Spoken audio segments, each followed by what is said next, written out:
welcome to the Parsha Pairings with Jeff and Sherry. I'm Jeff Friedlander. And I'm Sherry. And we're so glad you've joined us today. Please do go out to our YouTube channel and subscribe to B1 Ministries.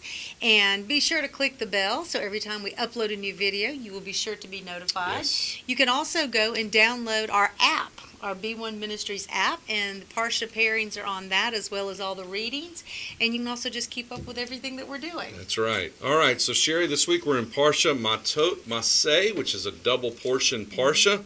And Matot means tribes. Masei means journey. It also can mean pulling up your stakes. So it's this idea of, hey, I was rooted here temporarily, but I'm moving on now. I'm taking a journey. It comes out of Numbers chapter 30, verse 2 through Numbers chapter 32. And then Masei comes from Numbers 33 through 36, which is going to take us to the end of the story of them, of Israel, right before they're going to go into the Promised Land. The book of Deuteronomy is a summary of 5 sermons. We'll get into that next week as we start those parshas. And it's 5 sermons that kind of just summarize the messaging. I call it the Cliff Notes of the Torah. Yeah, it is. It's a Cliff Note version of the Torah, whereas Numbers is really tracking the journey. It goes through the first 2 years, then it skips about 38 years, and then it picks up the end of the journey. It just kind of bookends it. And this is the chapters that shut it down. The Haftorah this week is Jeremiah chapter 2, verse 4 through 28, 3 and 4. And the apostolic writings are Luke 13, 1 through 9, and Mark 11, 12 through 23. And today we've already covered chapters 30 up to and 31. So today we're going to get into chapter 32. And this chapter really is fascinating, and it brings us into a new whole section. We've got some fun connections to make for you. So it takes a surprising turn as we have a climactic revelation of Reuben and Gad desiring not to settle in the Promised Land with their brothers. They want to settle on the east side. So you got the Jordan River that comes down, and the Promised Land is on the western side of the river all through, and they want to stop on the eastern side and hang out there, which is kind of bizarre. They, Reuben and Gad, if they have found favor in your eyes, chapter 32, verse 5, let this territory be given to your servants as a possession. Don't make us cross the Jordan. They go ahead and promise their flocks. They promise to help.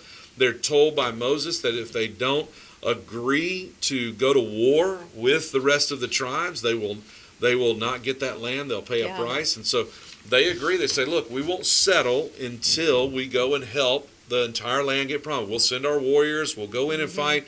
But when it's all said and done, we like this side of the river. This is where we'd like to be. And Moses and I guess the Lord agree. That's okay as long as you do your part. No problem, Verse 28, Moses is going to tell all the key players, Eleazar, Joshua, the chiefs of all the tribes, what's going to happen with Gad and Reuben. And then there is a little addendum that happens to the agreement. Moses gave it to them, the sons of God, Reuben and the half-tribe of Manasseh, son of Joseph. Now, wait a minute. Reuben and Gad made an agreement. Right. And all of a sudden, as Moses is talking and telling the other key players, hey, here's the agreement we've made, the Bible throws in a curveball.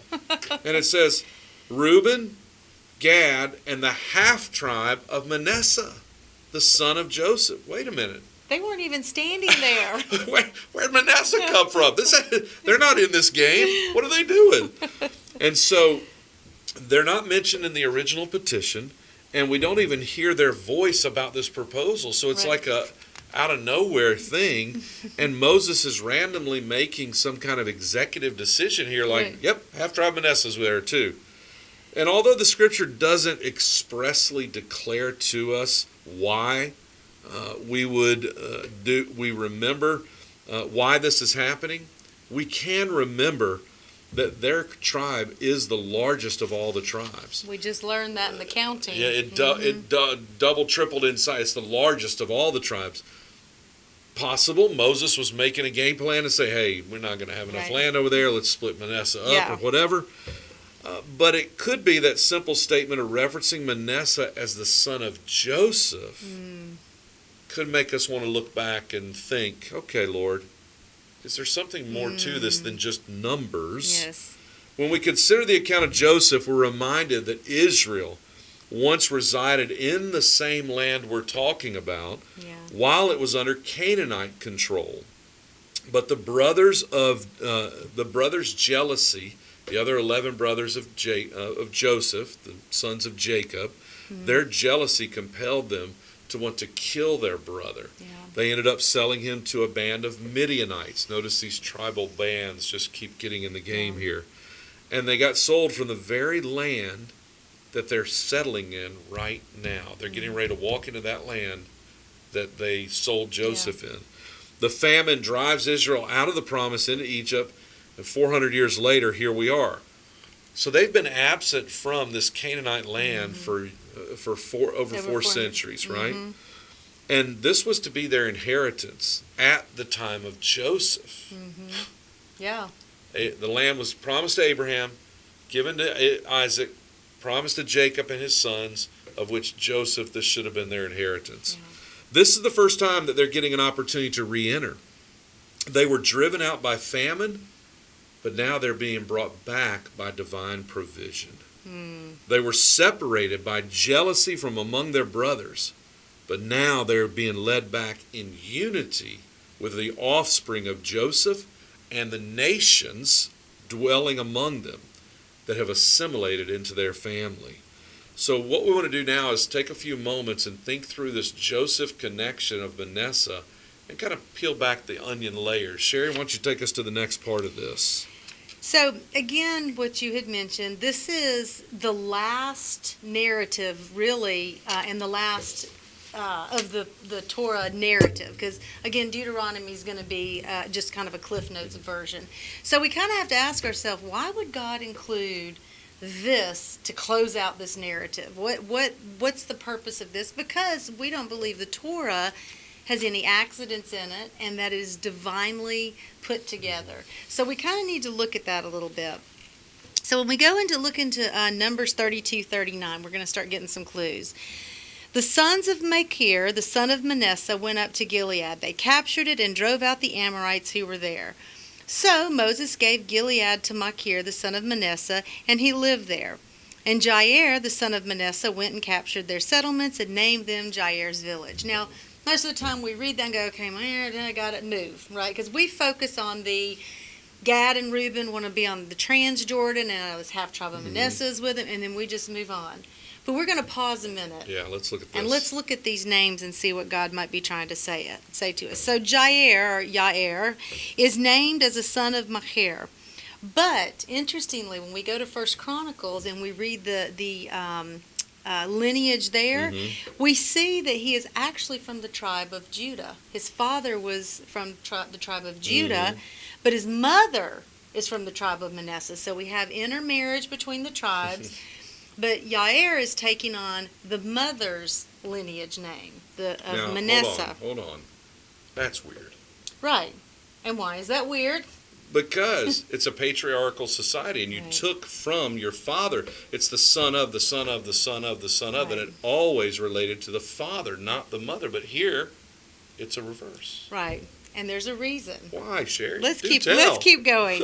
So we have to go back a little bit further, back to Jacob. And guess what? Jacob was in this very same spot of Gilead. Wow.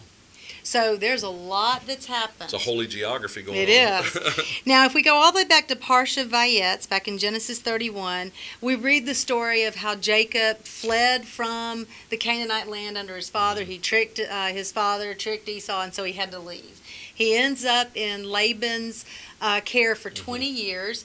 And after he's amassed all the flocks and all the kids have been born, and he comes back, he leaves in the dark of night, and he's running to hide. He ends up in Gilead. Well, Laban finds out he's left and chases him all the way down. So we have Laban and Jacob having a confrontation here in this land, in this place, in this mountain. But what happened there?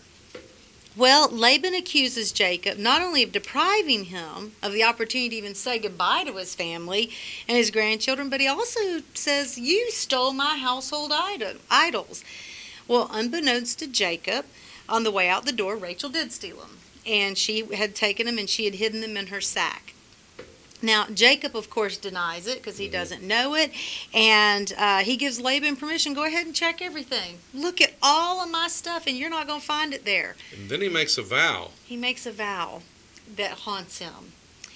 In Genesis 31:32, he says, anyone with whom you find your gods shall not live. In front of our relatives, identify whatever is yours that is with me and take it back.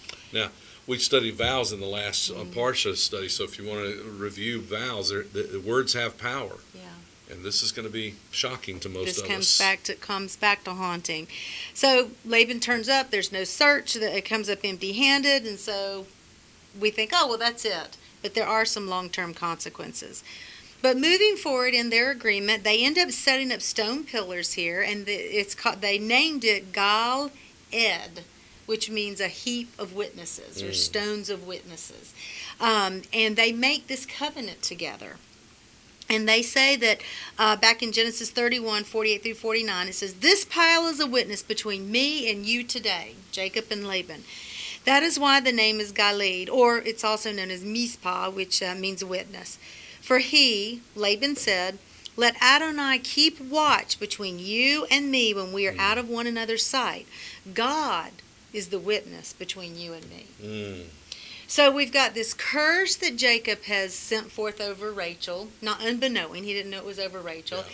And now we have Laban going, okay, fine. Whatever happens when we're out of each other's sight, God will judge us. God will be the one that's the judge.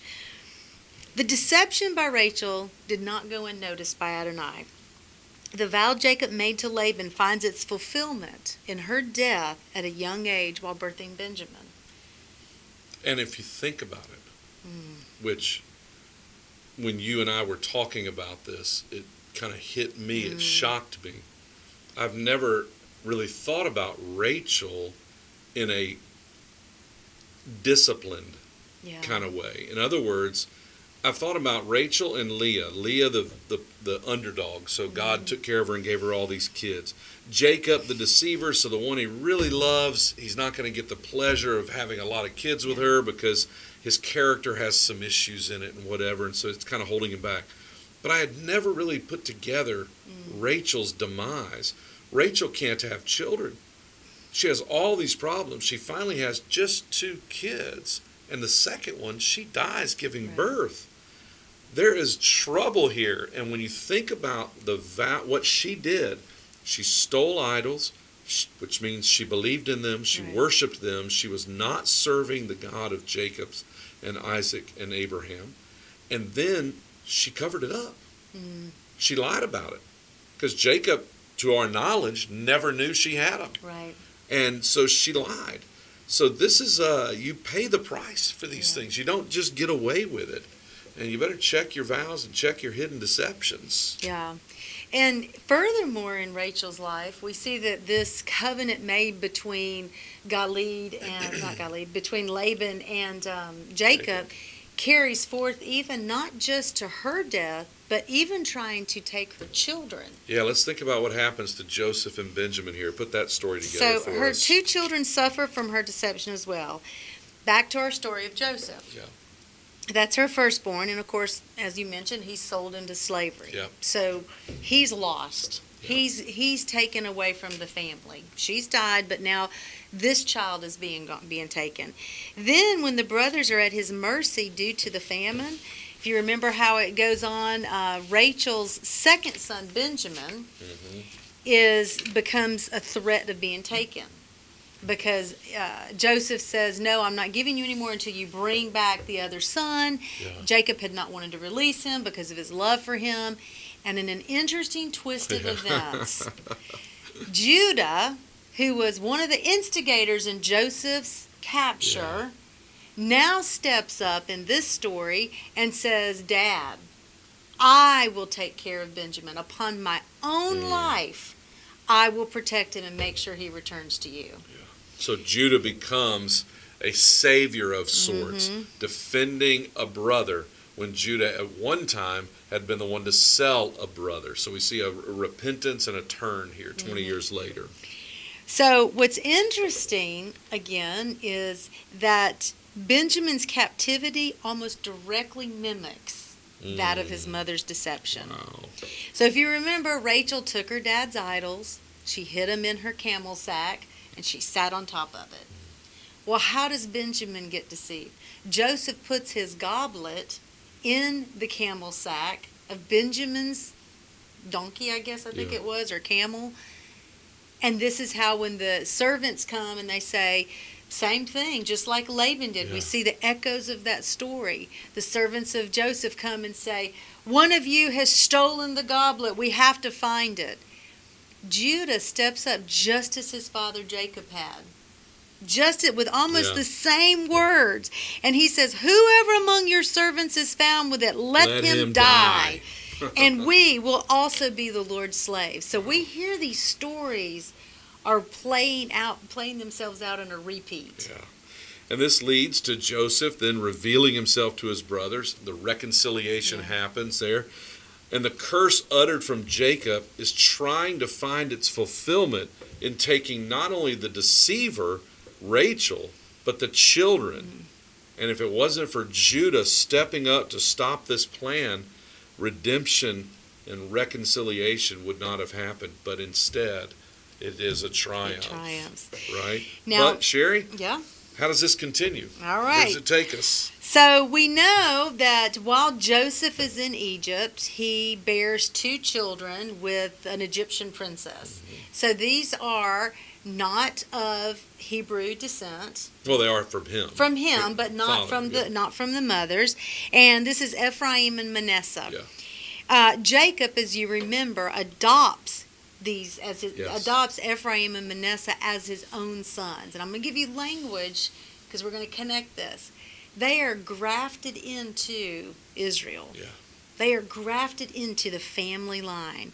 Now they are part of the tribe of Israel, the tribe of Jacob. That's exactly right. Joseph's part of this redemption happens that he has these 2 boys in Egypt, and now they are grafted into Israel.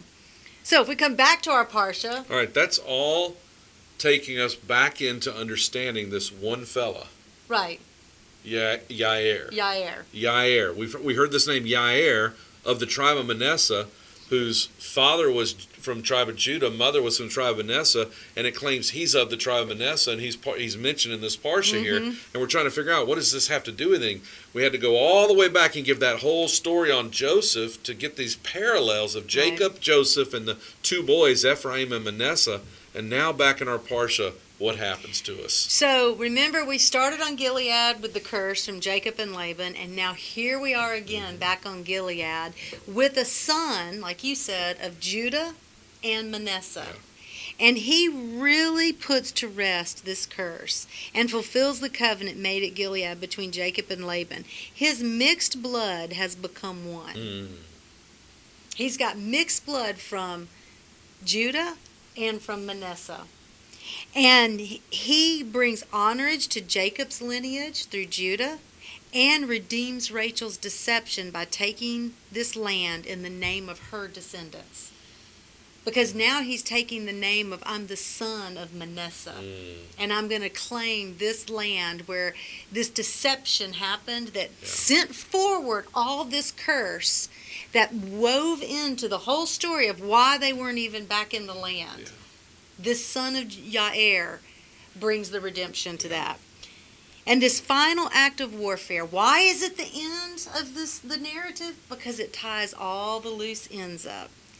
It began with Jacob deceiving his father and fleeing to a foreign land, returning but not before issuing the curse on his beloved wife and her children, redeeming the injustice done to Joseph and uniting brothers, both natural-born Judah and the grafted-in Manasseh.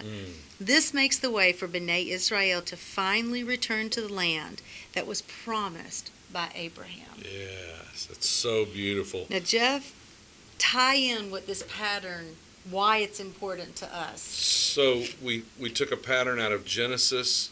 We saw this thing happen, and now we move it all the way into Numbers, and now we move to the apostolic writings. And we find out in the 1st century that Yeshua, who is of the tribe of Judah, steps up to reverse even a bigger curse. He reverses the curse that was established at Eden. His blood became available not only for the tribes of Judah, but for all the nations, Yeah. all the ethnos who are now grafted in by faith yes. into the family of God. And they get to take on the ultimate promised land, eternity. They are gifted with immortality to be with their Father reconciled for all time. That's so good. It's a beautiful picture that we see beautiful. right out of a man's name, Yair. I hope you've enjoyed this parsha, and I hope you'll go back, reread it, maybe find some other connections, maybe dig into the scriptures, look at the Hebrew language, see what kind of nuggets you can pull out, and ask God to reveal to you how his word can be imparted into your heart and your soul, because he is weaving together a beautiful mosaic of his children and his plan. Until next time, God bless you, and shalom. Shalom.